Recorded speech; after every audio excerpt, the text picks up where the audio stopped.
جب تک تم ہمارے اہل بیت کی مدح کرتے رہو، تعریف کرتے رہو، اللہ تمہاری نصرت کرتا رہے۔ حضرت علی علیہ السلام کے رسول اللہ کی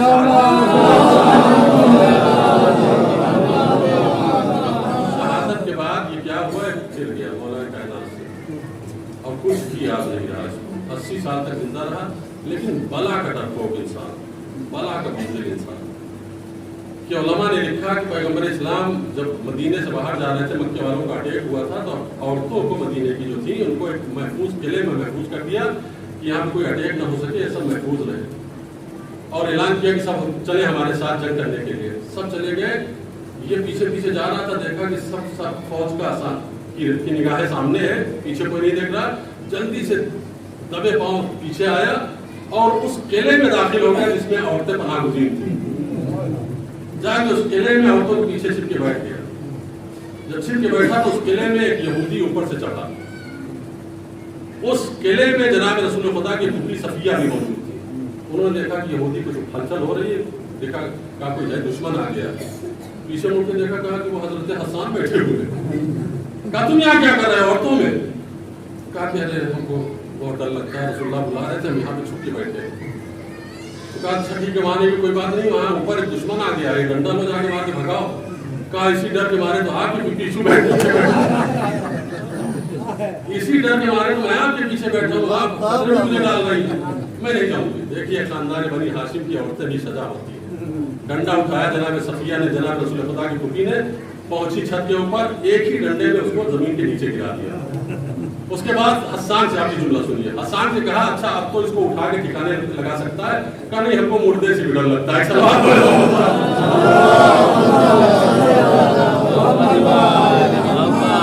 یہ ان کے تاریخ کے واقعات موجود ہیں، لیکن کس اینگل سے ان کا تذکرہ کیا جا رہا ہے؟ جب تذکرہ ہو رہا ہے تو آپ ہنس رہے ہیں، کیوں ہنس رہے ہیں؟ ذلت ہے اس میں، رسوائی ہے اس میں، لیکن کچھ نام ایسے ہیں جو چمک رہے ہیں ستارے کی طرح سے اوراق کی تاریخ پر، جب ان کا نام لیا جاتا ہے تو آپ کے کلیجے راغبان ہو جاتے ہیں۔ جس میں حجر بن عدی جو امیر المومنین کا وہ صحابی، کہ جب امیر المومنین کو ضربت لگی تو ایسا محسوس کیا مولا نے کہ کوئی قصیدہ پڑھ رہا ہے، تو آنکھ کھولی تو امام حسن مصطفیٰ سے پوچھا بیٹا کون قصیدہ پڑھ رہا ہے، کون شعر پڑھ رہا ہے؟ کہا بابا آپ کے صحابی حجر بن عدی۔ کہا اچھا، حجر میرے سامنے آؤ۔ حجر سامنے آئے، کہا حجر مجھ سے محبت کرتے ہو؟ کہا مولا کرتا ہوں۔ کہا کتنی محبت کرتے ہو؟ کہا مولا کوئی اندازہ نہیں، اس کا تم کوئی پیمانہ نہیں کہ میں بتا سکوں، لیکن محبت کرتا ہوں آپ سے۔ کہا اگر ہماری محبت میں تم کو مارا جائے اور کہا جائے علی سے بیزاری اختیار کرو تو کیا کرو گے؟ کہا مولا ٹکڑے ٹکڑے کر دیا جاؤں، وَأُظْلِمْتُ بِالنَّارِ، اور اس کے بعد میرے ٹکڑوں کو آگ میں جلا دیا جائے، پھر بھی میں آپ کی نصرت سے ہاتھ نہیں اٹھاؤں گا، آپ سے بیزاری کا اعلان نہیں کروں گا۔ مولا نے فرمایا کہ مرحبا اے حجر۔ جناب حجر کو بڑی بے دردی کے ساتھ اسی سال سن 60 ہجری میں یا سن 59 ہجری میں معاویہ نے 7 ساتھیوں کے ساتھ شام کے قریب قتل کر دیا اور دفن کر دیا۔ ان کا ایک بیٹا بھی تھا ان کے ساتھ۔ بیٹے کو جب ان کو قتل کرنے کے لیے اس کے سپاہی آگے بڑھے تو کہا کہ نہیں، پہلے مجھے نہ قتل کر۔ کہا ڈر گئے موت سے؟ کہا نہیں، موت سے نہیں ڈرا، یہ میرا جوان بیٹا ہے، پہلے میں چاہتا ہوں کہ علی کی ولایت کی راہ میں میرا بیٹا قربان، میرے بیٹے کو قربان کرو، میں اپنی نظروں سے دیکھوں اور اس کے بعد اس کے ثواب میں شریک ہوں، اس کے بعد مجھے قتل کر دینا۔ یہ کون لوگ ہیں؟ یہ وہ لوگ ہیں جو مسکرا کے عزت کو گلے لگاتے ہیں۔ ان کا تذکرہ کیوں ہو رہا ہے؟ اس لیے کہ انہوں نے ذلت کی زندگی کو ٹھوکر ماری تھی، عزت کی موت کو گلے لگایا۔ یہ حجر بن عدی، سعید بن جبیر، یہ کون؟ یہ حجاج ابن یوسف ثقفی کے زمانے کے۔ حجاج ابن یوسف ثقفی، ایک بات غلط فہمی میں اگر آپ ایک تاریخ آپ کو آپ کی خدمت میں پیش کر دوں کہ ہندوستان جو سندھ فتح ہوا ہے، بھول نہ پیدا کیجیے کہ بہت بہادر تھا، قاسم آیا تھا 17 سال کی عمر میں اور اس نے یہ کر دیا وہ کر دیا۔ قاسم بھی بدترین دشمن علی تھا، قاسم بدترین دشمن علی تھا۔ حجاج ابن یوسف ثقفی کا بھتیجا تھا یا اس کے چچا کا بیٹا تھا قاسم؟ اچھا وہ کوئی کسی کا رشتہ دار ہو سکتا ہے، ٹھیک ہے آپ کہہ سکتے ہیں بھائی رشتہ دار ہونا کون سی کباہت ہو سکتا ہے مومن ہو؟ نہیں، تاریخ نے لکھا کہ ایک آدمی جس کا نام ہے عطیہ، اس کو گرفتار کیا اس نے، کہا علی سے برات کر۔ کس نے؟ قاسم نے کہا علی سے برات کر۔ کہا نہیں علی سے برات نہیں کروں گا. کہا بیزاری کا اظہار کر. کہا نہیں کروں گا. 400 کوڑے مارے تھے اس نے. علی کے چاہنے والے کو محمد بن قاسم نے، جس کو غازی کہا جاتا ہے، جس کو سورما کہا جاتا ہے، ان کی حقیقت یہ ہے، یہ دشمن علی ہے، یہ حجاج کا رشتہ دار ہے. حجاج کے زمانے میں جبیر ابن سعید ابن جبیر، چوتھے امام کا صحابی، اس کو گرفتار کیا اس ملعون نے. اور گرفتار کرنے کے بعد کہا تمہارا نام کیا ہے؟ کہا سعید ابن جبیر. سعید کا مطلب یعنی خوش نصیب. تو اس نے نام چینج کر دیا. کہا نہیں تمہارا نام ہے شقی ابن جبیر. شقی یعنی بدبخت، بد نصیب. کہا نہیں میری ماں نے تو سعید ہی نام رکھا تھا، تمہاری مرضی ہے جو نام رکھو. کہا یہ بتاؤ کہ تم رسول کے بارے میں تمہارا کیا عقیدہ ہے؟ کہا رسول کے بارے میں عقیدہ ہے کہ رسول رحمت ہے، رحمت للعالمین ہے، سید المرسلین ہے. کہا علی کے بارے میں کیا عقیدہ ہے؟ کہاں ہوں گے علی اس وقت؟ کہا کہ میں مرا ہی نہیں ہوں، جب جنت میں جاؤں گا تو بتاؤں گا علی کہاں ہے. کیا اسی کو کہتے ہیں ذہانت و بصیرت، اسی کو کہتے ہیں کہ بات اپنی کہہ بھی دی جائے اور خطرہ بھی ٹل جائے. کہا مجھے نہیں معلوم، جب جنت میں جاؤں گا دیکھوں گا تو بتاؤں گا. کہا کہ اچھا یہ بتاؤ کہ فلاں فلاں میں کس سے زیادہ محبت کرتے ہو؟ کہا جس سے اللہ زیادہ محبت کرتا اس سے ہم بھی کرتے ہیں. کہا اللہ کس سے محبت کرتا؟ کہا اللہ کا علم کس کے پاس ہے؟ مجھے کیا معلوم کہ اللہ کس سے محبت کرتا ہے؟ جس سے اللہ محبت کرتا ہے اس سے محبت کرتا ہوں. کہا یہ بہت ہوشیار آدمی ہے. لا اس کے سامنے خزانے کے تھیلیاں کھولو، جواہرات اس کے سامنے ڈالو، اس لالچ میں آ کے ابھی سب کچھ اگل دے گا اور اپنا حق کا راستہ چھوڑ دے گا. جب خزانے کی تھیلیاں ان کے سامنے لا کے رکھی گئی تو جناب سعید ابن جبیر رونے لگے. کہا رو کیوں رہے ہو؟ کہا رو اس لیے رہا ہوں کہ تو اتنا بدذات ہے، تیرے ظلم کے باوجود، ظلم کی انتہا کے باوجود اللہ تجھ پہ حلم کیے ہوئے تجھ کو سزا نہیں دے رہا، اس لیے ہو رہا.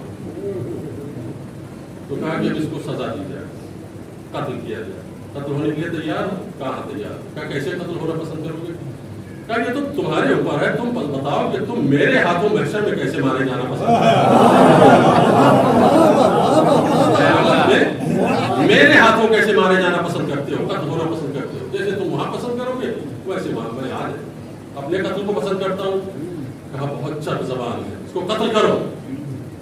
جب تلوار اٹھی تو ایک مرتبہ کہا وجہت وجہی للذی فطر السماوات والارض حنیفا مسلما وما انا من المشرکین. میں اللہ کی طرف اپنے توجہ کو کیے ہوئے ہوں، میں اللہ کی طرف اپنا پورا ایمان اور اپنی پوری توجہ کو مبذول کیے ہوئے ہوں. جب یہ دیکھا کہ اللہ کر رہا ہے تو کہا کہ نہیں، قبلے کی طرف سے رخ پھیرو اس کا، پس پشت قبلے کی کرو اس کو اور پشت بقبلہ قتل کرو. جب پشت بقبلہ کیا گیا تو پھر قرآن کی آیت پڑھی فَأَيْنَمَا تُوَلُّوا فَثَمَّ وَجْهُ اللَّهِ. کسی بھی طرف تمہارا منہ ہو ہر طرف اللہ ہے. فَأَيْنَمَا وَجْهُ اللَّهِ فَتَوَلَّوْا فَثَمَّ وَجْهُ اللَّهِ. جدھر بھی تمہارا منہ جائے گا اللہ ادھر ہوگا. تو کہا کہ اچھا یہ تو قبلے کی طرف کیا تو یہ آیت پڑھی، پشت بقبلہ کیا تو یہ آیت پڑھی، اس کو زمین پہ لٹا دو اور زمین پہ لٹا کے اس کی گردن جدا کر دو. تو پھر آیت قرآن پڑھی وَمِنْهَا خَلَقْنَاكُمْ وَفِيهَا نُعِيدُكُمْ وَمِنْهَا نُخْرِجُكُمْ تَارَةً أُخْرَىٰ. ہم نے اسی مٹی سے تمہیں پیدا کیا ہے، اسی مٹی سے باہر نکالیں گے، پھر اسی مٹی میں تمہیں دوبارہ پلٹا دیں گے. یہ کون کہہ رہا ہے؟ سعید. تلوار چلی. جب تلوار چلی تو کہا اشہد ان لا الہ الا اللہ واشہد ان محمد رسول اللہ. یہ کلمہ پڑھا اور کلمہ پڑھنے کے بعد شہادت کو گلے لگا لیا. کتنی قربانیاں دینی پڑی ہیں ولایت علی کی حفاظت کے لیے. ہمیں آپ کو کوئی قربانی نہیں دینی پڑی ہے، ہمیں آپ کو کوئی بھی مشقت نہیں اٹھانی پڑی ہے. جانوں کا نذرانہ دیا ہے، گھرانے قربان کیے ہیں، تب جا کے ولایت علی ہم تک پہنچی ہے. ایک صلوات پڑھے محمد.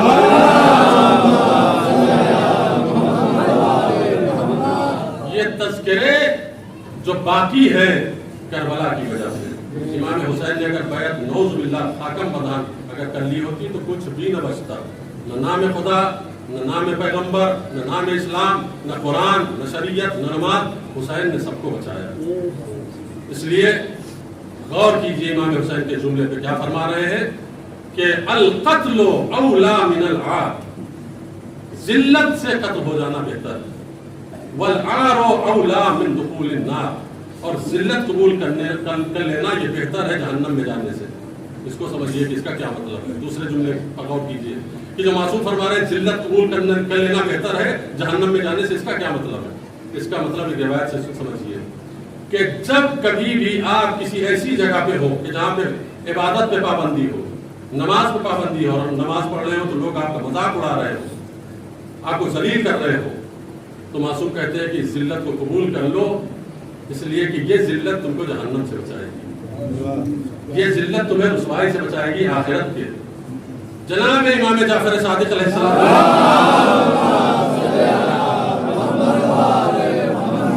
کے پاس ایک صحابی ہے، ان کے آئے ہیں زری نام ہے ان کا، زری ہے محاربی. وہ آ کے کہتے ہیں کہ فرزند رسول بڑا غضب ہو گیا. کہا کیا ہوا؟ کہا کہ جب ہم سید الشہداء کی زیارت کے فضائل بیان کرتے ہیں نا، یہ ایک زیارت کا ثواب 90 حج کے برابر ہے، تو ہمارے گھر کے بچے ہم پہ ہنستے ہیں، مذاق اڑاتے ہیں. سٹیا گئے ہو کیا؟ ایک زیارت کا 90 حج کے برابر کیسے ثواب ہو سکتا ہے؟ امام کا جملہ سنیے، امام نے کیا فرمایا؟ دع الناس حیث شاؤ، اے ظریف چھوڑو لوگوں کو کیا کہتے ہیں، ہمارے پاس آؤ، ہم جو کہیں اسے قبول کرو. یعنی لوگ کیا کہتے ہیں اس پہ کان دھرنے کی ضرورت نہیں ہے. اہل بیت کیا کہتے ہیں؟ اہل بیت نے بتایا زیارت حسین کا ثواب 90 حج سے زیادہ ہے. حسین ابن علی کی زیارت کرنے کا ثواب یہ ہے کہ جنت واجب ہو جاتی ہے، اللہ واجب کر دیتا ہے معرفت کے ساتھ اگر کیا. تو یہ امام بتا رہے ہیں کہ ذلت اگر تم برداشت کر رہے ہو بیٹوں کے سامنے بھی تو تم گھبراؤ نہیں، یہ ذلت تمہیں جنت تک لے جائے گی. یونس ابن عبد الرحمن 8ویں امام کے صحابی، ان کو لوگ مذمت کر رہے ہیں، بھلا کہہ رہے ہیں، ان کی توہین کر رہے ہیں، انسلٹ کر رہے ہیں. وہ بھاگے ہوئے ہیں 8ویں امام پر. مولا جدھر جاتا ہوں لوگ مذمت کرتے ہیں، ذلیل کرتے ہیں. امام نے فرمایا کہ کسی کی پرواہ نہ کرو، میں تم سے راضی ہوں نا، بس میں تم سے راضی ہوں کہ نہیں راضی. کہا مولا آپ راضی ہیں. تو کہا کسی کی پرواہ نہ کرو، میں تمہارے جنت کی ضمانت لیتا ہوں. سلوات پڑھیں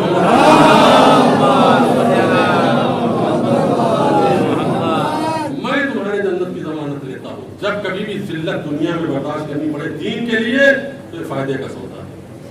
نماز پڑھنے پہ مذاق اڑایا جا رہا ہو تو خرید لو اس ذلت کو. اگر عبادت الہیہ کرنے پہ مذاق اڑایا جا رہا ہے، ذلیل کیا جا رہا ہے، تو خرید لو اس ذلت کو. یہ ذلت جنت تک لے جائے گی. یہ ذلت انسان کو مغفرت کی منزل تک پہنچائے گی. جس طریقے سے یزید کے بیٹے کو ذلیل کیا گیا، بظاہر خاندان بنی امیہ کا یہ فرد ہے، یزید جیسے بدترین انسان کا بیٹا ہے، لیکن حق کو پہچان گیا تو پھر اپنے خاندان کی ذلت کو بیان کرتے ہوئے برسر منبر گھبرایا نہیں. منبر پہ آ کے اس نے کہا میرا باپ بھی غاصب تھا، میرا دادا بھی غاصب تھا، غاصب تھے.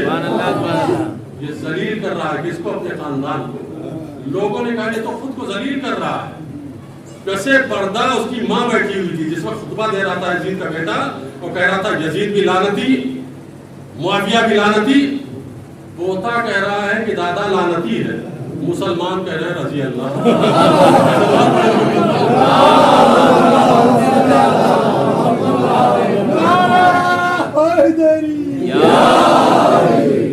پوتا کہہ رہا ہے، بھائی پوتے سے زیادہ دادا کی نسلت سے کوئی واقف نہیں ہوتا. وہ جانتا ہے ہمارا دادا کتنے پانی میں ہے. وہ کہہ رہا ہے کہ ہمارا دادا بدترین انسان ہے، ظالم ہے، بنی ہاشم کا حق چھینا ہے اس نے. یہ جملے ماں سن رہی تھی پسے پردے سے. اس نے کہا کاش یہ ولادت سے پہلے مر گیا ہوتا تو اچھا تھا. ولادت سے پہلے مر گیا. اس کو بھی بڑی تکلیف ہوئی. حکومت جا رہی ہے، یزید کی بیوی ہے، کچھ بھی ہو یزید کی بیوی ہے. وہ کہہ رہی ہے کہ حکومت ہاتھ سے جا رہی ہے، یہ اپنے ہاتھوں سے حکومت کو ٹھوکر مار رہا ہے. کاش مر گیا ہوتا ولادت سے پہلے. سنا اس نے ممبر سے فوراً ماں کی بات کا جواب دیا، اماں کاش ایسا ہی ہوتا، خدا کی قسم کاش ایسا ہی ہوتا کہ میں ولادت سے پہلے مر جاتا، اس منحوس گھرانے میں قدم تو نہ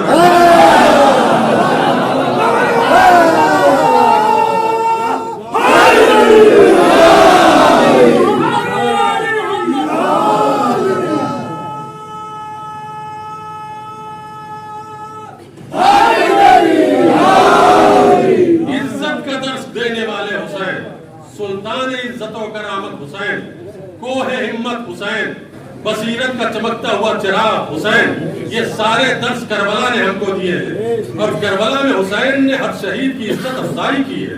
یہ دیکھیے ایک کریم انسان ہر ایک کی خدمت کی ہمت افزائی کرتا ہے، اس کو ضائع نہیں کرتا ہے، اس کی قدردانی کرتا ہے۔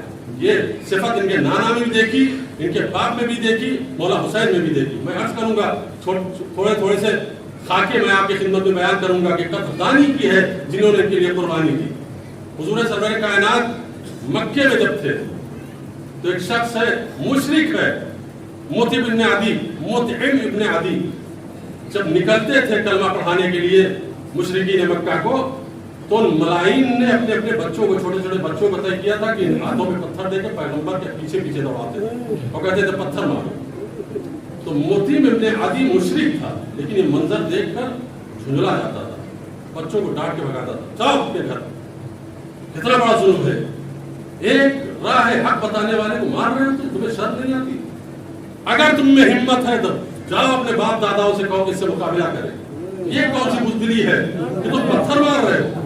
مشرک ہے، مطعم ابن عدی پیغمبر کی حمایت کر رہا ہے، دفاع کر رہا ہے، اسلام نہیں لایا، کلمہ نہیں پڑھا ہے۔ اتنا عزیز تھا پیغمبر کو یہ کہ جنگ بدر جب واقع ہوئی 70 مشرکین اسیر ہوئے، پیغمبر کے بارگاہ میں یہ مشرکین آئے۔ آپ جملہ سنیں گے پیغمبر کا، حضور سرور کائنات نے فرمایا خدا کی قسم اگر آج مطعم ابن عدی زندہ ہوتا اور وہ ان کی رہائی کی سفارش کرتا تو میں سب کو چھوڑ دیتا، سب کو چھوڑ دیتا۔ کسی نے کہا رسول اللہ کیوں ایسا اس کے اوپر مہربان ہے؟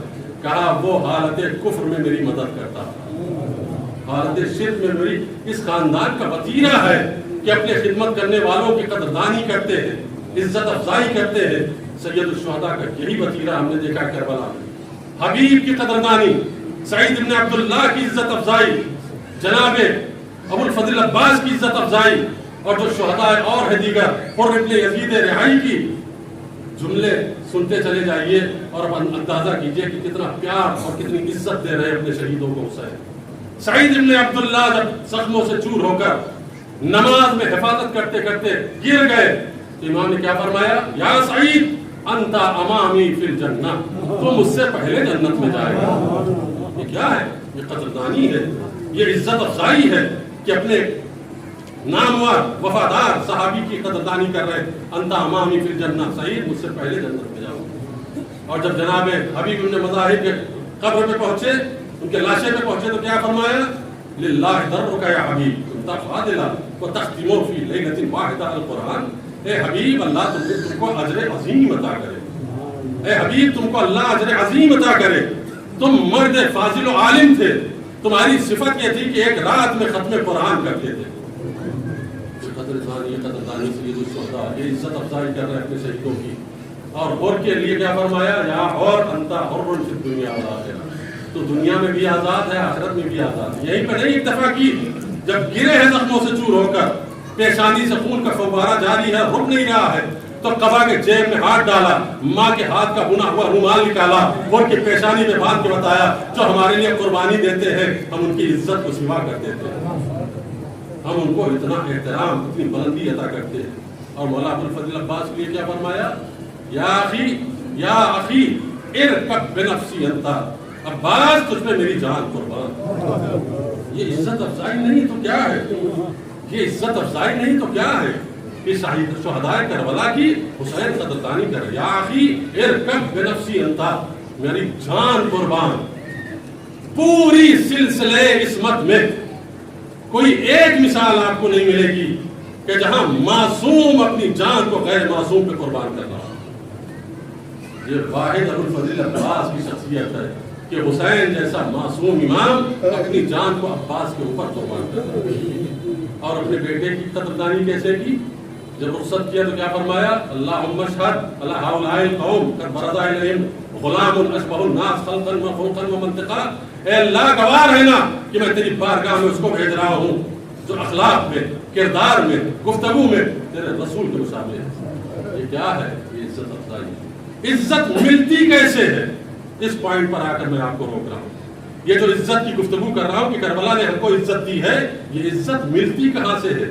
اس کے عوامل اور فیکٹر کیا ہیں، اس کے اسباب و وجوہات کیا ہیں، بس تیزی سے سنتے چلے جائیے.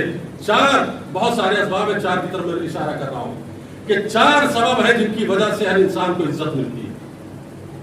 پہلا سبب اطاعت باری تعالیٰ. بغیر اطاعت الہی کی کسی کو عزت نہیں مل سکتی. فرعون کی حکومت جو ملی ہے وہ عزت نہیں ہے. غیر اللہ جو اللہ سے ہٹ کے اپنا ایک راستہ بناتے ہیں اور تھوڑے دنوں کے لیے نام پیدا کرتے ہیں، وہ عزت نہیں ہے. عزت صرف اور صرف اللہ کی اطاعت میں. انا العزیز، یہ حدیث قدسی کا جملہ ہے، اللہ کے فطرے ہے. انا العزیز ومن اراد العزت فلیطع العزیز. میں عزت دینے والا ہوں. جو کوئی عزت چاہتا ہے اسے چاہیے کہ عزت دینے والی کی اطاعت کرے، یعنی عزیز کی اطاعت کرے. تو پہلی چیز جس سے عزت ملتی ہے کیا ہے؟ اطاعت باری تعالیٰ. چھٹے امام رضا علیہ السلام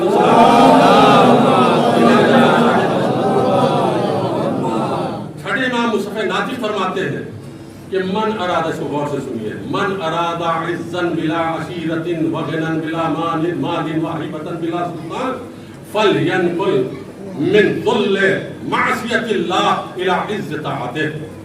اگر کوئی آدمی 3 باتیں چاہتا ہے، بغیر کنبہ و قبیلہ کی عزت چاہتا ہے، بغیر مال کے مالداری چاہتا ہے، بغیر سلطان اور حاکم کے سپورٹ کے ہیبت چاہتا ہے، تو کیا کرے؟ گناہ کی ذلت سے نکل کر اللہ کی طاعت کی عزت میں داخل ہو.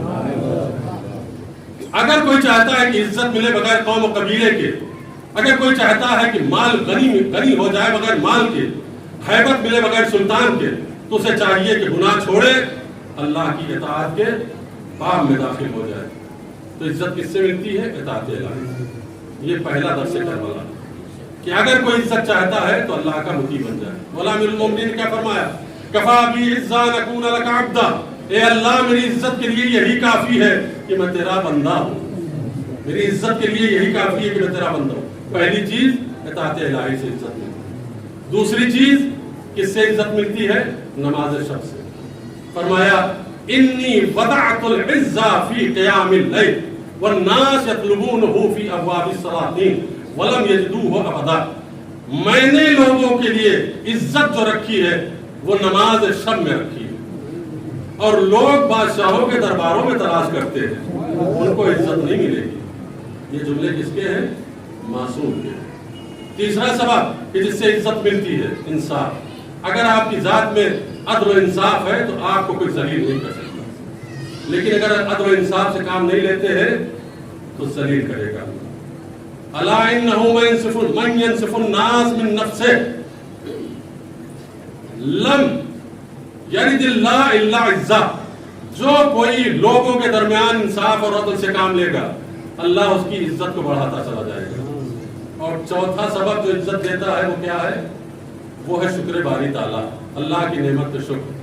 جب تکبر کریں گے تو ذلیل ہو جائیں گے، نعمت الہی پائیں گے، شکر کریں گے تو عزت بڑھتی چلی جائے گی. چھوٹا سا واقعہ ہے سورہ کہف کا کہ 2 صاحبان باغ کا ذکر کیا قرآن نے. دونوں کے پاس باغ ہے، ایک کے پاس چھوٹا باغ ہے، ایک کے پاس بڑا باغ ہے. جو بڑے باغ والا ہے چھوٹے باغ والے سے کہہ رہا ہے کہ میرے پاس بہت مال ہے، بہت خوبصورت باغ ہے، اس میں کھیتی بھی کر سکتا ہوں، اتنا وسیع باغ ہے کہ اوپر تو پھل رکھتے ہی ہیں، نیچے کھیتی کا بھی کام کر سکتے ہیں، اس میں نہریں جاری ہیں، اور وَأَنَا أَكْثَرُ مِنْكَ مَالًا. میں چھوٹے باغ والے سے کہہ رہا ہے میں تم سے مال میں زیادہ ہوں. اس کو تکبر کہتے ہیں. میں تم سے مال میں زیادہ ہوں. وَعَزُّ نَفَرًا وَعَزُّ عِزَّةً. اور اس نفر کے اعتبار سے، لوگوں کے گیدرنگ کے اعتبار سے، بھیڑ کی وجہ سے اعتبار سے ہمارے پاس لوگ زیادہ ہیں، تو ہمارے پاس پارٹی بھی ہماری بڑی ہے، مال بھی زیادہ ہے. تو جو چھوٹے باغ والا تھا اس نے کہا تمہیں یہ سب کہنے سے پہلے یہ کہنا چاہیے کہ ماشاء اللہ لا حول ولا قوت الا باللہ. یہ جو ڈینگ مار رہے تھے صبح جب اٹھے، جب باغ میں پہنچے تو قرآن کہتا ہے پورا باغ ان کا جل کے خاکستر ہو گیا. اور جس نے شکر پروردگار کیا تھا اس کا باغ لہلہا رہا تھا. تو جب نعمت ملے تو شکر کرو تو اللہ عزت دیتا ہے. یہ چوتھا سبب ہے کہ جو قرآن نے بیان کیا ہے. بس عزیزوں آئیے اس منزل پر میں آپ کو لے کر آیا کہ جہاں پر عزت کے حصول کے لیے دو ننھے بچے اپنے ماموں کا دامن تھام کے کہہ رہے ہیں کہ ماموں ہمیں بھی سرفراز کیجئے, عزت و کرامت عطا کیجئے, اور حسین ان کو اجازت نہیں دے رہے. حسین فرما رہے کہ نہیں بیٹا میں تمہیں اجازت نہیں دے سکتا ہوں, لیکن یہ بیٹے ہیں کہ شہزادی زینب کبریٰ کے بیٹے ہیں. شہزادی زینب کبریٰ کا جب نکاح کا وقت آیا تھا نا, عبداللہ رشتہ لے کر آئے تھے تو مولا نے فرمایا تھا عبداللہ میں تیار تو ہوں رشتہ کرنے کے لیے, لیکن عبداللہ ایک شرط ہے. کہا چچا بتائیے کیا شرط ہے؟ کہا شرط یہ ہے کہ زینب حسین کے بغیر زندہ نہیں رہ سکتی. زینب حسین کو بہت چاہتی ہے عبداللہ, ایک شرط میں شادی کروں گا کہ جب کبھی زینب حسین سے ملنا چاہے تو روکنا نہیں. کا منظور. کہا دوسری شرط یہ ہے کہ جب کبھی حسین سفر اختیار کرے اور زینب جانا چاہے تو روکنا نہیں. کہا چچا منظور ہے. یہ دونوں شرطیں اب عبداللہ نے مانی تسلیم کی, نکاح ہو گیا. کچھ رسم تھی یا کیا تھا جس کی وجہ سے 3 دن تک مرحوم کافی مشہور خطیب ہے وہ بیان کرتے تھے کہ 3 دن تک شادی ہونے کے بعد امام حسین شہزادی زینب کے گھر نہیں گئے. 3 دن. اور یہاں تیسرا دن جب آیا تو دوپہر کا وقت تھا, نماز پڑھنے کے بعد سید الشہداء لیٹے ہوئے تھے. آنکھ لگ گئی تو ایک مرتبہ ماں کو خواب میں دیکھا. شہزادی فاطمہ الزہرا آ کے کہتی ہے حسین تمہیں کیسے قرار آیا؟ حسین زینب تڑپ رہی ہے. جہاں حسین 3 دن ہوا تمہاری بہن نے تم کو نہیں دیکھا, جاؤ زینب کے پاس. امام حسین فوراً اٹھے اور روتے ہوئے بہن کے گھر میں پہنچے. تو مرحوم علامہ کافی فرماتے تھے کہ جب سید الشہداء پہنچے بہن کے پاس تو دیکھا کہ بہن خواب میں سو رہی ہے, اور کیفیت یہ ہے کہ سورج کی تمازت بہن کے چہرے کے اوپر پڑ رہی ہے. تو امام حسین نے اپنی ردا اتاری اور سورج کے سامنے کھڑے ہو گئے. ردا کو ہاتھ میں لے کر سورج کے سامنے کھڑے ہو گئے کہ میرے بہن کے چہرے پر سورج کی گرمی نہ پڑنے پائے. نہ جانے کتنی دیر تک کھڑے رہے, بہن کی آنکھ کھلی. اب جو آنکھ کھلی تو بھائی کو اس کیفیت میں دیکھا. کہا بھیا حسین کب سے کھڑے ہو؟ کہا تمہارے اوپر سورج کی گرمی پڑ رہی تھی, میں نے یہ برداشت نہ کیا کہ تمہیں اذیت ہو, اس لیے تمہارے اوپر سایہ کیا. شہزادی زینب نے دل میں نیت کی بھیا میں تیرا احسان ضرور لگا, بھیا بڑا احسان کیا ہے تم نے حسین, تیرا احسان ضرور پورا کروں گی. وہاں شہزادی زینب اس وقت کی تلاش میں ہے کہ کوئی موقع آئے میں اپنے بھائی کا مقدر ادا کروں, وہ احسان اتاروں. شہزادی کو موقع نہیں مل رہا ہے. ایک منزل وہ آ گئی کہ جب بھائی قربان ہو گیا, بھائی شہید ہو گیا, شہزادی زینب چاہتی تھی کہ احسان کا بدلہ احسان سے ادا کرے, لیکن کس کیفیت میں شہزادی پہنچی ہے. دوپہر کا وقت ہے, چٹیل میدان میں حسین کا لاشا پڑا ہوا ہے. شہزادی زینب ایک مرتبہ لاشے سے خطاب کر کے کہتی ہے بھیا تیری بہن بہت شرمندہ ہے, بھیا تیری بہن بہت شرمندہ ہے. تجھ سے وعدہ کیا تھا کہ تیرے احسان کا بدلہ ادا کروں گی, لیکن کیا کروں میرے ماں جائے, میرے سر پہ چادر نہیں کہ میں تیرے جسم کے اوپر سایہ کروں. ایسی چاہنے والی بہن وہ بار بار اپنے بچوں کو بھیج رہی, جاؤ اپنے ماموں سے اجازت لو, اور بچے آتے ہیں حسین ان کو واپس کر دیتے ہیں. اصحاب گئے مارے گئے. خاندان بنی ہاشم کے قربانی کا سلسلہ شروع ہوا. جناب علی اکبر شہید ہوئے, جناب عبداللہ ابن مسلم شہید ہوئے. ایک مرتبہ خبر آئی خیمے میں کہ قاسم ابن حسن کا جنازہ آ گیا. بھئی یہ سننا تھا کہ مرتبہ شہزادی تڑپ گئی. فضا ذرا انہوں محمد کو بلاؤ. فضا گئی, انہوں محمد کو بلا کے لائی. اب جو آئے ہیں دونوں شہزادے, تو شہزادی نے جلال میں پوچھا کہ انہوں محمد کب تک زندہ رہو گے؟ کہا اماں یہ کیوں پوچھ رہی ہیں؟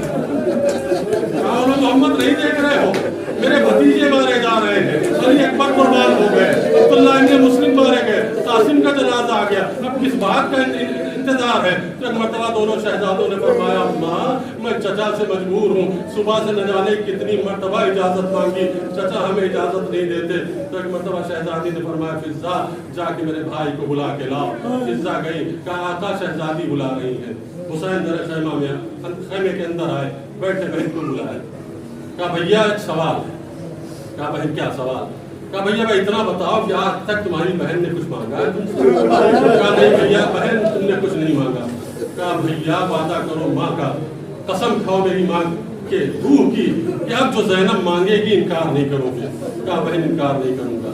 کہا بھیا آج تمہاری بہن ایک سوال کر رہی ہے، اور سوال اس لیے کر رہی ہے کہ میں نے نانا سے سنا ہے کہ جب خاندان کے بزرگوں پر مصیبت آئے تو صدقہ دینا چاہیے۔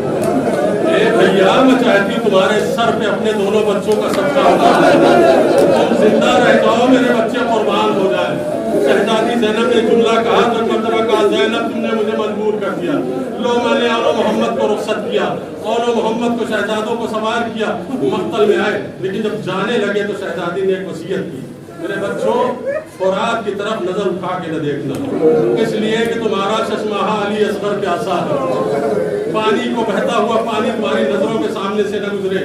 جو دونوں بچے گئے، دونوں نے عہد کیا کہ فوج کو تقسیم کیا جائے، آدھی فوج پر حملہ کیا اون نے، آدھی پہ محمد نے، دونوں حملہ کرتے رہے۔ ایک مرتبہ حملہ کرتے کرتے فوجیوں نے گھیرا، زینب کا چاند یزیدی بادلوں میں گر گیا۔ ایک مرتبہ پر اتنی آواز آئی ماموں ہماری قربانی قبول کیجیے، ماموں ہمارا سلام قبول کیجیے۔ حسین پہنچے، ایک کا جنازہ حسین نے اٹھایا، دوسرے کا جنازہ عباس نے اٹھایا، لا کے لاش کو خیمے کے در پہ رکھا۔ ہاں وہ شہزادی زینب کہ جو جناب علی اکبر کے جنازے پہ آ گئی، قاسم کے جنازے پہ آ گئی، ساری بیویاں آ گئی، لیکن زینب نظر نہیں آتی۔ کسی نے پوچھا کہ جا کے دیکھو زینب کہاں ہے، تو ایک مرتبہ جا کے دیکھا، شہزادی سجدے کے اندر آواز دیکھ رہی ہے، اے میرے رب تیرا شکر ہے یہ میری قربانی قبول ہوئی، میرے بچے تھے۔